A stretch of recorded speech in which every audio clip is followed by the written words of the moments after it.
कुछ कह रहे हैं, जरा सुनिए। भिक्षुकगण, आंबेडकर महासभा से जुड़े हुए सभी पदाधिकारीगण और बाबा साहब भीमराव अंबेडकर के सभी उपस्थित अनुयायी, उपस्थित भाइयों बहनों,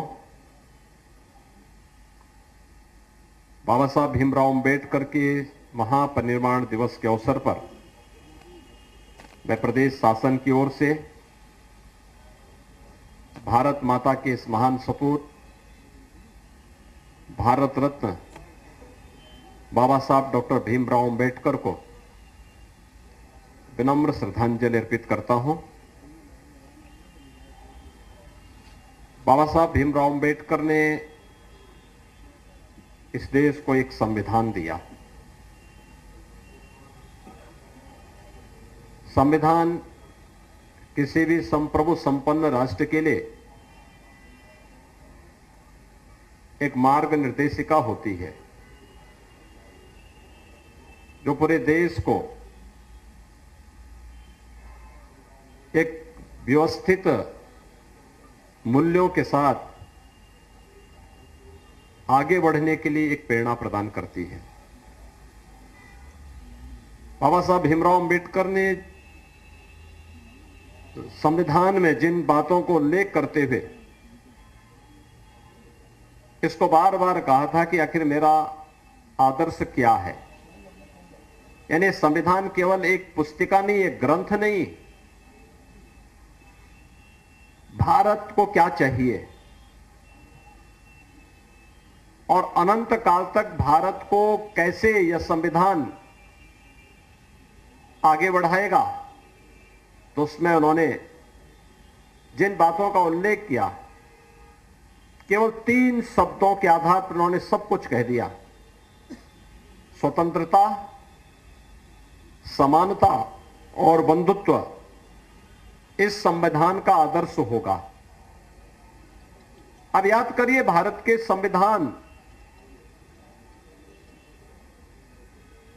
ने देश को सम विषम परिस्थितियों में कैसे एक नई दिशा दी है। कुछ लोगों ने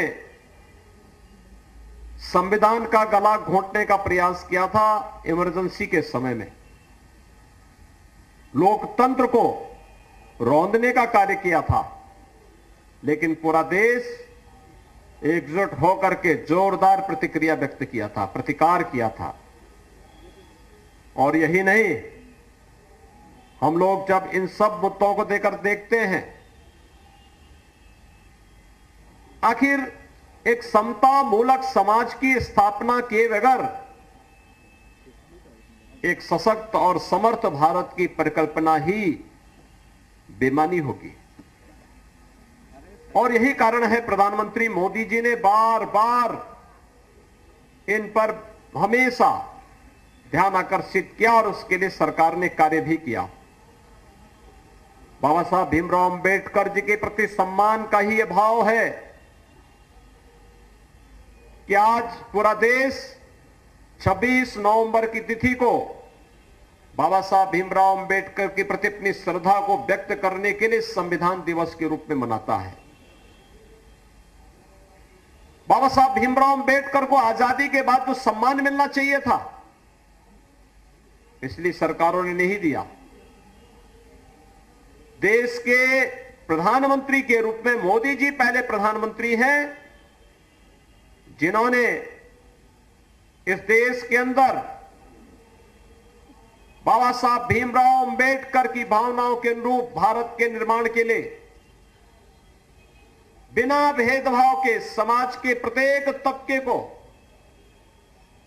शासन की कल्याणकारी योजनाओं के साथ जोड़ने का कार्य किया। बाबा साहब भीमराव अंबेडकर के जुड़े हुए 5 प्रमुख स्थलों को पंचतीर्थ के रूप में विकसित किया। और मैं अंबेडकर महासभा को इस बात के लिए धन्यवाद दूंगा कि अंबेडकर महासभा जिन बातों को लेकर के दशकों से लड़ रहा था कि लखनऊ में भी बाबा साहब भीमराव अंबेडकर का एक भव्य सांस्कृतिक और केंद्र और स्मारक बनना चाहिए, प्रदेश सरकार ने न केवल उसको अपनी सहमति और स्वीकृति दी, बल्कि देश के महामहिम राष्ट्रपति जी के कर कमलों से इस कार्यक्रम का शुभारंभ भी कर दिया है और लखनऊ में ऐशबाग में एक भव्य स्मारक और सांस्कृतिक केंद्र बाबा साहब भीमराव अंबेडकर को समर्पित होने जा रहा है। बाबा साहब अमर रहे। इस सांस्कृतिक केंद्र और स्मारक में ये केवल एक औपचारिकता नहीं होगी, हम उसमें संविधान की डिबेट भी रखेंगे। हम वहां पर बाबा साहब भीमराव अंबेडकर के साहित्य को रखेंगे। बाबा साहब भीमराव अंबेडकर पर शोध करने वाले शोधार्थियों के लिए स्कॉलरशिप की व्यवस्था करेंगे, उनके रहने की व्यवस्था करेंगे, उनको वहां पर ढेर सारी सुविधाएं देंगे और अंबेडकर महासभा स्मारक समिति के साथ जुड़ेगा और इस कार्यक्रम को तेजी के साथ आगे बढ़ा करके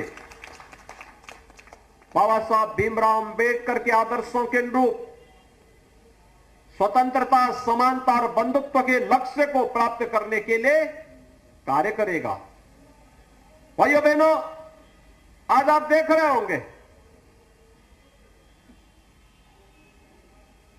जिन बातों को लेकर के अंबेडकर महासभा ने पिछली बार यहां कहा था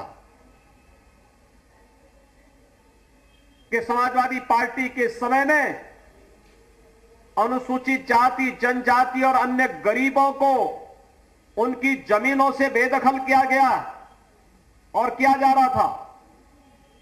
जब 2017 में सरकार बनी थी, हम लोगों ने आने के तत्काल बाद कहा था कि ग्राम पंचायत में जहां पर जिसका मकान बना है उसको वहां पर उस जमीन का कब्जा दिलाएंगे और उस पर वहीं पर उसका मकान बनवाएंगे।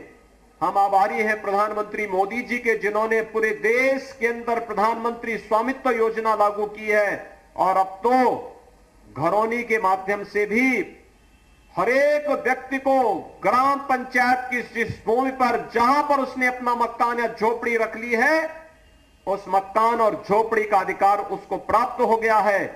ड्रोन सर्वे किया जा रहा है। ड्रोन सर्वे के बाद ग्राम पंचायत की खुली बैठक होती है और खुली बैठक के आधार पर यह सुविधा दी जाती है। अब तक उत्तर प्रदेश में 22 लाख परिवारों को ऐसे कब्जे दिए जा चुके हैं। एक बड़ी क्रांति इसके माध्यम से आने जा रही है। स्वामित्व योजना, प्रधानमंत्री स्वामित्व योजना, हर गांव में यह अभियान चलाया जा रहा है।